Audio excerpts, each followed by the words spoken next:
मामला ये था कि मेरे गांव में बालू राम जी का एक्सीडेंट हुआ था और एक एफआईआर सदर थाना में 164 नंबर दर्ज हुई थी 10/10/19 को। अभी उस केस में गवाहियाँ होनी थी और काफ़ी समय से, क्योंकि 4-5 डेट पहले चार्ज लग गया था, पीडब्ल्यूडी में केस था, गवाहियों पे ये लोग आ नहीं रहे थे। 31/1 को मैं अनीता मैडम जी की कोर्ट में गया हुआ था और ये भी वहाँ पे किसी काम से आया हुआ था। तो ये बोले, मैं तो पहचान नहीं रहा था क्योंकि काफ़ी टाइम हो गया था 19 का और अभी 23 चल रहा है। तो इन्होंने कहा कि राजेंद्र जी, मैं उस केस में, आप गांव वाले केस में मैं आईओ था, मैंने तफ्तीश की और मैंने बड़ा काम किया, उनको क्लेम मिल गया है। मैं ना करता, एफआईआर ना करता तो क्लेम भी ना मिलता, तो उसमें मेरा खर्चा पानी नहीं आपने दिलवाया। मैंने कहा भाई हम तो ये काम नहीं करते। मैंने कहा तुम गवाही पे भी नहीं आ रहे हो। तो ये बोला जी कुछ दिलवाओगे तो हम ठोक के गवाही देंगे, अदरवाइज तो फिर वो बरी हो जाएगा। तो फिर मैंने सोचा भाई ये तो इनका डेली का रूटीन हो गया। जंगी भाई हैं, अपने चीका से हैं भाई, मेरे पास खड़े हैं। तो इनका इंटरव्यू मैंने देखा था और मैंने इनका नंबर ले लिया था। फिर मैंने इनसे बात की तो भाई साहब ने बड़ा कोऑपरेट किया और विजिलेंस टीम ने बड़ा कोऑपरेट किया और आज सुबह से इसकी तैयारी करके इसको 10,000 रुपये रेड हैंडेड करवाया है। किस टाइम पकड़ा था? ये सर 3 बजे के लगभग की बात है। तो इन्हें यही आईओ थी, इन्हीं की गवाही होनी थी? हाँ, ये उस केस में 164 नंबर एफआईआर में गवाही, ये आईओ थे सर। थोड़ा अभी गवाही नहीं था, कई डेट लग चुकी हैं। 5 अप्रैल की अभी नेक्स्ट डेट लगी हुई है माननीय कोर्ट में। तो पैसे लेने के लिए कोई जगह सुनिश्चित की गई थी या कोई तारीख समय सुनिश्चित किया गया था? नहीं, ये कल मेरे चैम्बर में आए थे। 31 जनवरी के बाद ये कल मेरे चैम्बर में पैसे मांगने आए थे। मैं इनको टाल रहा था और क्योंकि मैं रिकॉर्डिंग भी कर रहा था। आपको पता है कि रिकॉर्डिंग के बिना कोई इस बात को झूठ मानने का, मैं वैसे कह देता तो ये कहते भाई ये तो वैसे ही खाम खाई इल्ज़ाम लगा रहा है। तो मैंने अपने भाई जंगी जी हैं चीका से, मैंने उनसे कॉन्टैक्ट किया। उन्होंने मुझे गाइड किया कि ये लोग कैसे पकड़े जा सकते हैं, भाई साहब आप ऐसा करो। मैंने उनको फॉलो किया और इसकी रिकॉर्डिंग की। फिर भाई साहब को मैंने रिकॉर्डिंग भेजी, उन्होंने विजिलेंस के पास भेजी।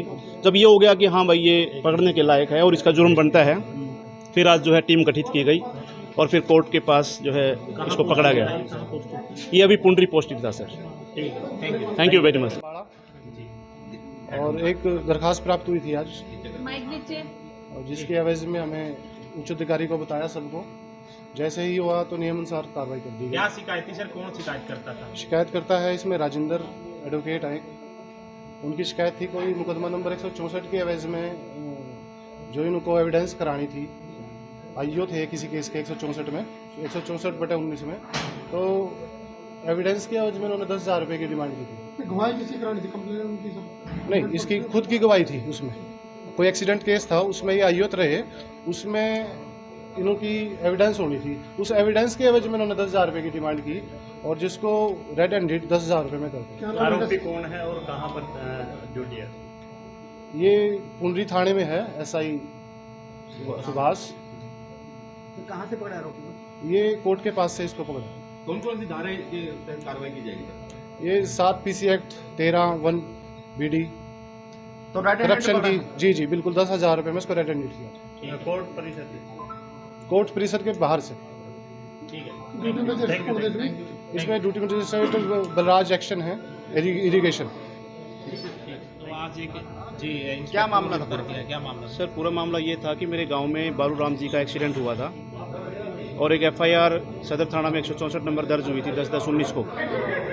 अभी उस केस में गवाहियाँ होनी थी और काफ़ी समय से, क्योंकि 4-5 डेट पहले चार्ज लग गया था, पीडब्ल्यूडी में केस था, गवाहियों पे ये लोग आ नहीं रहे थे।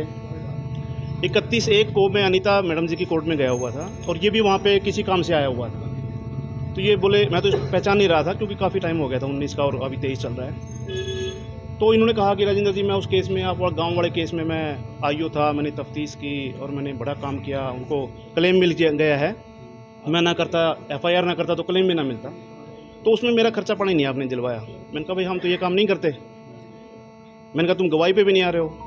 तो ये बोला जी कुछ दिलवाओगे तो हम ठोक के गवाही देंगे, अदरवाइज तो फिर वो बरी हो जाएगा।